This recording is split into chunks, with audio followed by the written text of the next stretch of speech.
Part 3, this is implementation and sustainability. And we're going to really give you some time to think about how you might take on these class standards into your work in terms of implementation and then the long-term plans. Saganya and I are your presenters for today. And we wanted to also just recognize Yasmina, who worked with us on the creation of this webinar.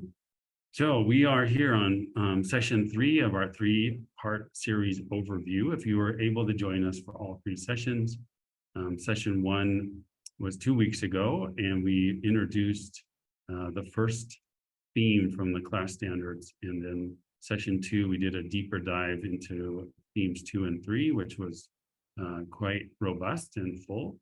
And then today, again, we will be looking at implementation and sustainability and the how-to, and allowing you some space and time to talk to each other professionally and as thinking partners to decide how you want to take this forward within your work context and organization. Great, and our goals for part 3 today are to recognize the different implementation and sustainability strategies for adoption of the CLAS standards within your work context. And specifically, when we talked about school-based mental health, and then develop an adaptive CLAS standard for school systems and or for your work context.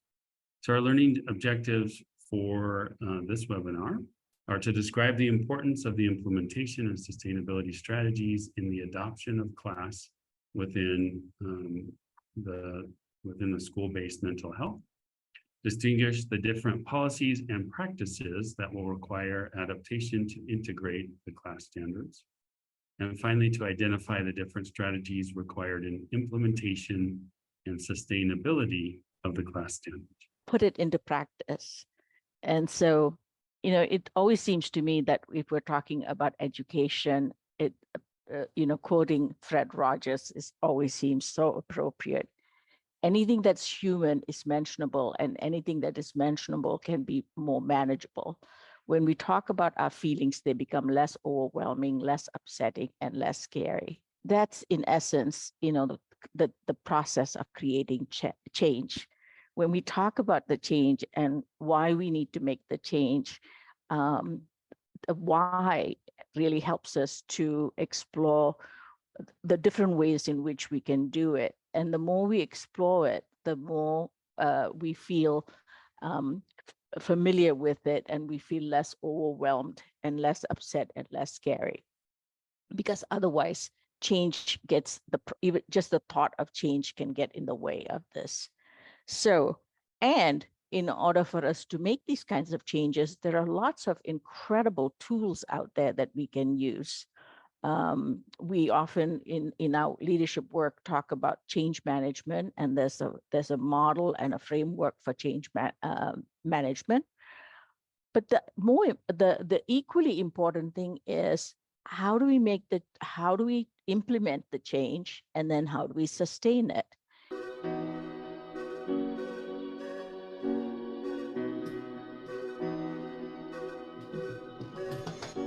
You can't tell how someone feels just by looking at them or what they share online. To the outside world, our lives may look perfect, even if in reality they aren't. I'm always worrying about doing well at school, and with the end of year test coming up, I'm not sure how much longer I can cope. My thoughts swarm around my head, sometimes keeping me up all night. Some days it's just all too much, and I feel like I'm lost in space. When I did badly on one of my tests, I just about kept it together until I got home. Then I broke down crying in front of my mum. She listened for a bit, and then she told me that, just like physical health, we all have mental health. It's our feelings, our thinking, our emotions, and our moods. She then said that feeling down, angry, and stressed is a normal part of life, just like it's normal to feel happy, confident, and carefree sometimes. We all have positive and negative emotions that come and go based on what's happening around us. These are everyday feelings. Good mental health means experiencing negative emotions.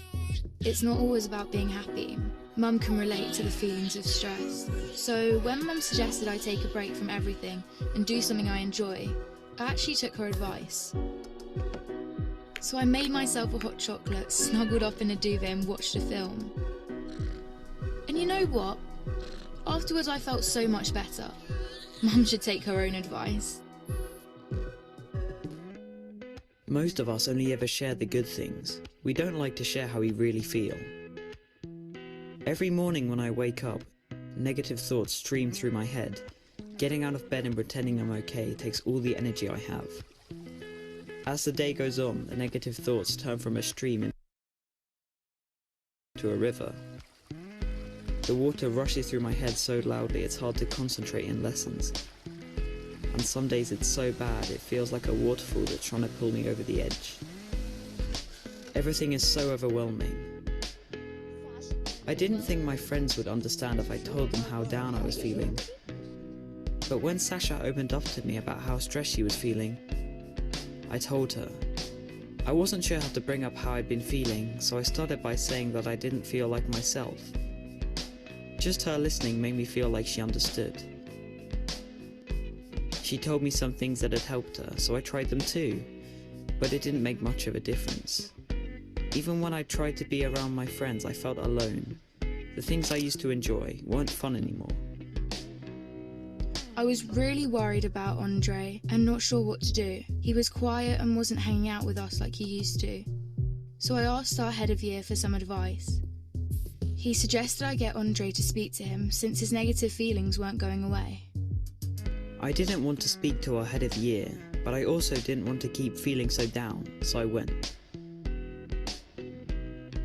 He said that sometimes we have overwhelming feelings that can be more intense than our everyday feelings.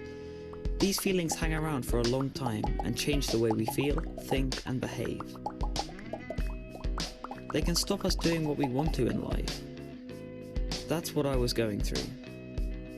He also said that if we're physically unwell, we let people know, we ask for help. It should be no different with mental health. Sometimes our overwhelming feelings are brought on because of things in our life. Sometimes they happen for no reason at all. After hearing this, I felt much less alone and it felt good to talk. Scientists have found exercise can help when you're feeling low, so our head of year encouraged me to sign up to the school football club, which Sasha was already in. I still have days when the river is there, but now I'm beginning to understand my mental health. I'm learning how to cope. Our head of year reminded me that my friends, family, teachers, and lots of others at school are there to help just as much as he is.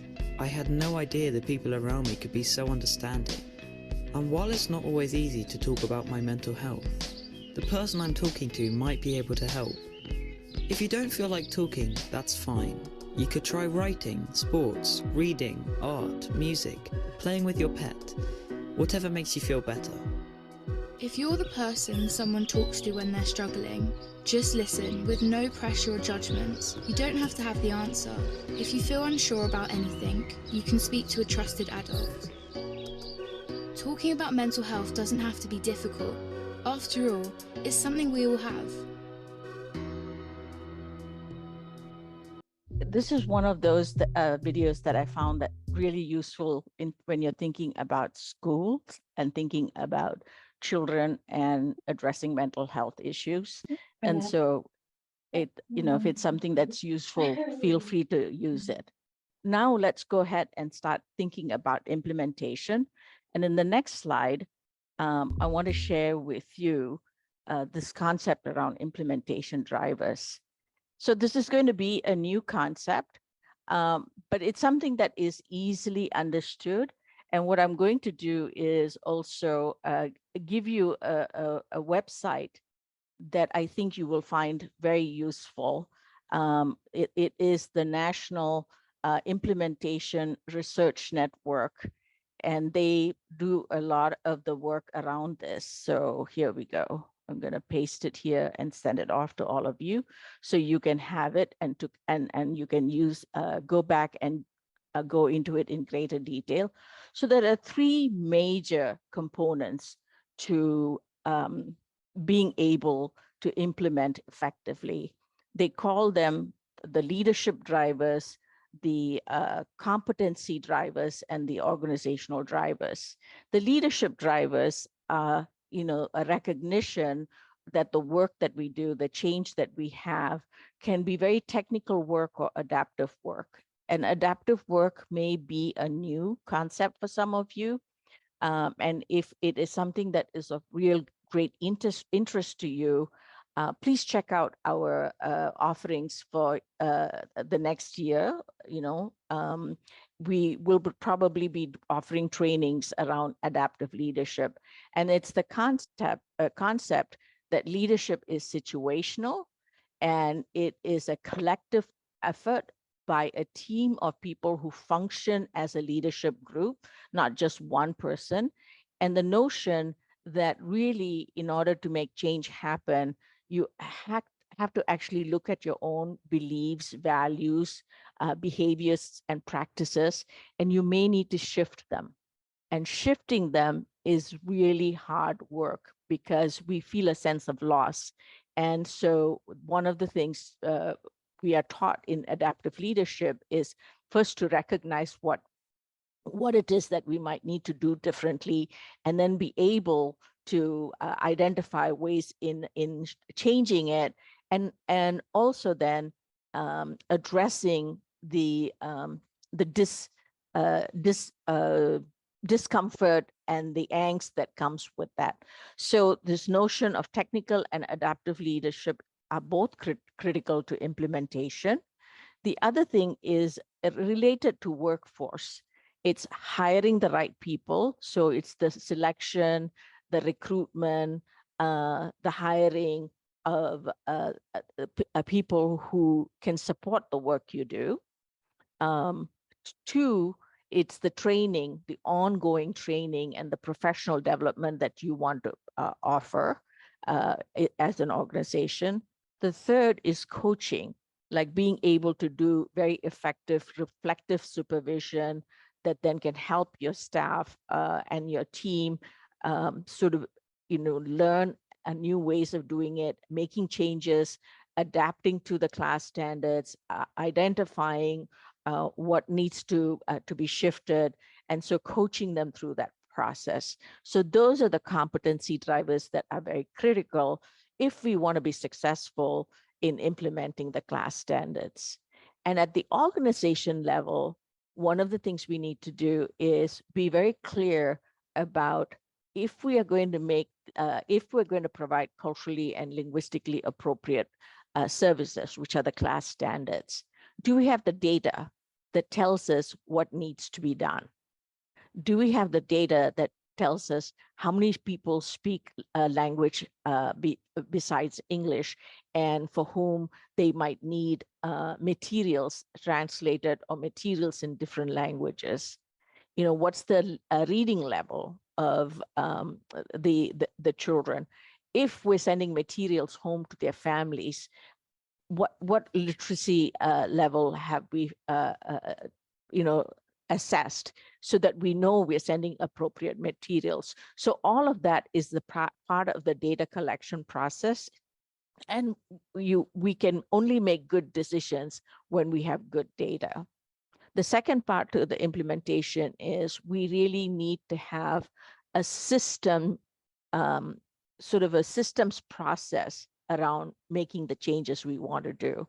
There are 15 CLAS standards. They each impact different aspects of the system. And so when we're thinking about the changes we want to make it in such a way that it's coordinated and it's comprehensive, and maybe it builds one on top of the other. You don't have to do everything all at once, but once you know the things that need to be done, being systemic about it, sort of having systems thinking and systems intervention is very helpful. And the last piece of this is really being able to manage effectively, administer the changes effectively. People get confused by leadership and management very often, thinking that what we do as leaders is the same. And yet they're two different things. I think in leadership, we're constantly looking for the changes that we need to do in CLAS standards. And in the management piece of it is that once we have identified what we want to do and when we put it in place, we need the management and the administration to continue to implement it and to sustain it over time. So that is why, understanding the implementation drivers is very critical. So for those of you who are interested in this, feel free to check into it. The next slide is going to explore different ways in which we are thinking about integrating CLAS. One, we need to think of it in terms of policies. What kinds of policies do we need to shift? And the second is, what kind of practices do we change? And so in order to think about it from an policy perspective, and I'm going to go through the policy first, and then I'll go through the practice piece. We need to think about what kind of umbrella policies do we need. And when I mean umbrella policies, are these foundational policies. If there is an existing policy about honoring and respecting diversity of students and their families, we need to look at that language to make sure that that language captures the diversity of the students who are in our sort of catchment area. And so we need to look at those kinds of foundational and umbrella policies. And then we need to look at more specifically as it relates to either the governance, theme 1, which is governance, leadership, workforce, or theme 2, which is language and communication access or engagement. We just need to look at what kind of existing policies are there, and are those policies supporting the kinds of standards that we want to integrate. And lastly, once we've identified what is in existence, we may then decide they work. The language is there, and now we need to identify the strategies that can allow us to support those policies. Or we may decide that, this is a policy that might work, but it needs to be tweaked, it needs to be adapted. And so there might be changes that could be made to the policies. Or you might determine that you need new policies altogether, and particularly policy in health, and I'm sure policy in education. The policy is like the box which contains the work that we do within it. So it's like a framework. If the policy says we will honor and respect the diversity of the students, and I recognize that they have a second language and communicate in the second language, and because of that they would need other supports. And I'm not using appropriate policy language, but if there is a policy related to that, that then provides a framework for us to say, okay, what do we need to do? I mean, it may require us to actually do some a demographic analysis. It might require us to do a little bit of a survey to determine what is needed. And then it might require us to put into practice strategies or structures that will then support the policy. So that policy is the framework. It allows us to be consistent. It allows us to be committed to what we want to do in the CLAS standards, and it sort of gives us the path to get the work done. And when we have a policy and we decide it needs to be in place, then we can monitor for compliance. Everybody knows about the policy. And so you are now asking your staff and your teachers saying, we need to ensure compliance to this policy. So what are the things that we need to do? And the policy, when it is stated and clearly shared in the community, it makes the community recognize how much the school values the diversity and the community and the people who live in the community. So the policy has so many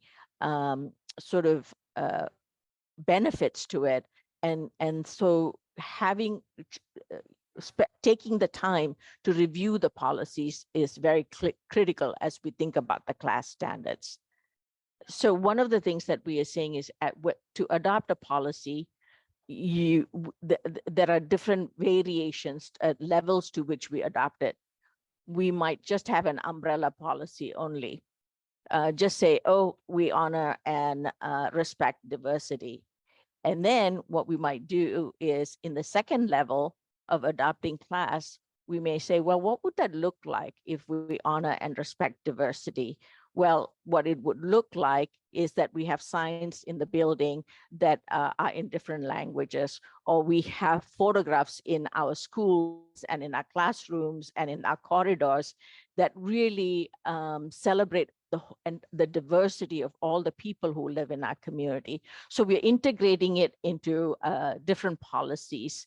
And as we go further into a much more deeper adaptation of the CLAS standards, we also ensure that our umbrella policies and our specific policies match with each other, that they are integrated, and that we integrate it into existing policies in the fourth sort of level of adoption. And we begin to develop new policies once we've identified the gaps. And at the last level of adaptation, we not only integrate into existing policies, we develop new policies to address gaps, and we make sure that all of this is again captured in our umbrella policy. So we go back and review the umbrella policy to make sure that it resonates with the things that we have identified and that we have now changed. So this is the process by which we go through and adopt the CLAS standards. So you can see here the CLAS policy team trains internal policy committee on CLAS standards. So that's one of the first stages. The committee then identify policies that are nearing a review date and that are related to CLAS. So, one of the things that you're doing is with so much work that's going on, you kind of want to tie it in with the things that are already being done, because only then will they be sustainable. If you're trying to do something new and it's sort of separate from everything else, well, when the people who are interested in this go away, then those policies also go away. So the purpose of this is to make sure that you're integrating it throughout all of the ways in which the school works, the system works, so that it doesn't disappear. So then the committee sends the policy with the CLAS checklist and draft language, so that the team that has created the policy gets the feedback from the committee. So then, say for instance, there is an overarching committee that is looking at the CLAS standards. Then within the school system, there might be different teams that are working on it, and those teams would look at some of these policies and send it up to the committee so that the committee can review it and make sure that the language is consistent, the process is consistent, and there is compliance to what the CLAS standards are. And so then you get it through the entire system, so that if you go through that process, it can be then communicated to the entire team, to the entire school, and to all the staff who will be impacted by the policy. So CLAS standards, in a way, is it's not something one individual in the school system can do. So for those of you who are in school systems, or even in state systems where you're interested in implementing this, what needs to be considered is that this is team effort. It's going to require everyone to be working on it, and sometimes it acquires one small group of people who will function as a work group. In this instance, they call it a committee, who will function as the work group to identify what the class standards are that are going to be integrated, and then to identify the policy and the practices by which it can be identified. The development of the policy needs to go through a process where people have reviewed it. The committee that is supervising the entire class has reviewed it. The team then looks at it, and they are then able to put it into practice. And so it takes time. And I know in schools that is a critical component of it, but you also want to be able to ensure that that all the people who are vested in this have a say in it. So in the next slide, we're going to talk a little bit about practice sessions. So here in terms of practice, what are the things in which we can integrate CLAS into our grants? I think last week someone was saying, oh my gosh, why am I only thinking about CLAS for myself? Why am I not thinking about CLAS for my subcontractors? So if we are funding money, if we are funding projects in the community, then are we integrating CLAS standards into it? Are we integrating it into how our school culture and our sort of building culture resonates with the CLAS standards? Do we integrate CLAS, which is culturally and linguistically appropriate ways of functioning in how we connect with our students and our families? And when we go to develop material, oh shoot, my phone suddenly decided I was talking to it. Sorry about that. Let me turn it off.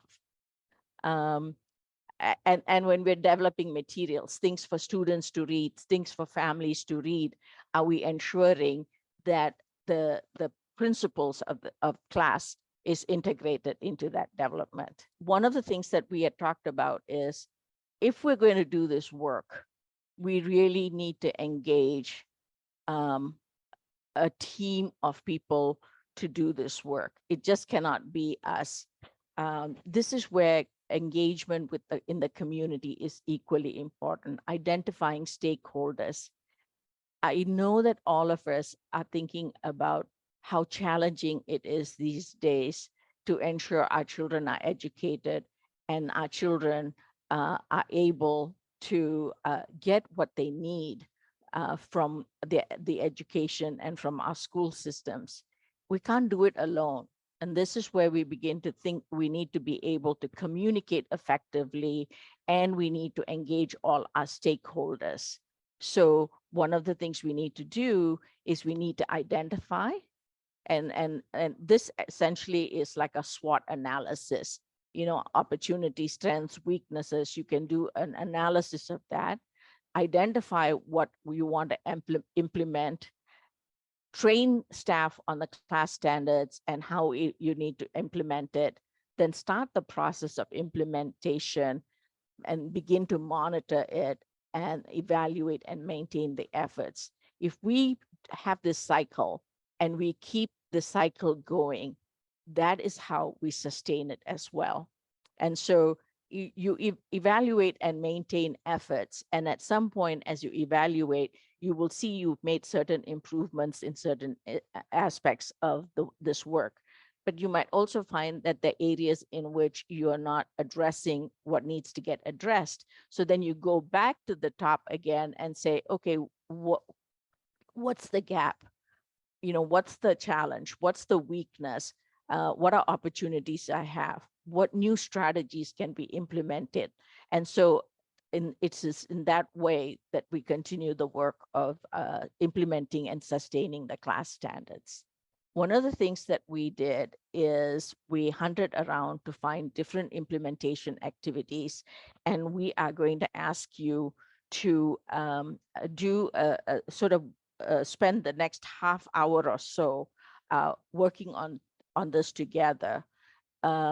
We have a theme 1 implementations activities like ensuring boards are receiving are representative of the population, providing training opportunities and educational opportunities for boards, recruiting, retaining, and promoting personnel who reflect the demographic characteristics, identifying and developing class champions throughout the organization. So those are some of the activities in theme 1. Let's go to the next slide, please. And as you can see, infusing cultural and linguistic competence and humility within the mission, committing to cultural competency in written policies, creating space for internal multicultural and multidisciplinary dialogues, and ensuring that resources are available to sustain class activities. So these are all tied to governance, leadership, and workforce, which is theme 1. We also then have a list of strategies for theme 2, which is communication and language assistance, which I think is the next 2 slides. So Ida, if you want to go to the next slides, yes. Here is theme 2, and where all of this is related to communication and language access. Can you move to the next slide, please? So there are altogether about 7 strategies that we were able to identify that are here, that are listed here. And then if we go to theme 3, which is the next slide, it is around community engagement, quality control, and accountability. There are multiple strategies that we can put to use in order to be able to sort of address the theme 3 of the CLAS standards. And I'm not going to go into it in great detail because I want you all to have the opportunity to actually be able to work with it through Jamboard activities. So I'm going to turn this over to Scott now, who's going to tell you a little bit about what we would like you to do for the next half hour. And then you will be able to get to the Jamboard and you'll be able to have more detailed conversations about it. It's a lot of information, and unfortunately, we have an hour and a half with you. So my suggestion is that when we break you out into groups, if you want to just take one theme and you want to focus all of your half an hour's attention on that theme, feel free to do so. Or if you want to sort of do one in theme 1, one in theme 2, one in theme 3, feel free to do that as well. The decision is yours, but know that we're giving you half an hour to do this, but on your own, you can go and spend much more time with this. Take it to your teammates in your schools, share it with them, and identify things that you might be able to do within your. And then the last couple slides are just information again on SAMHSA, where to access the recordings of the webinars. This is work that is truly meaningful, and I'm hoping that you will all think of ways in which you can integrate it. Contact us. We're here.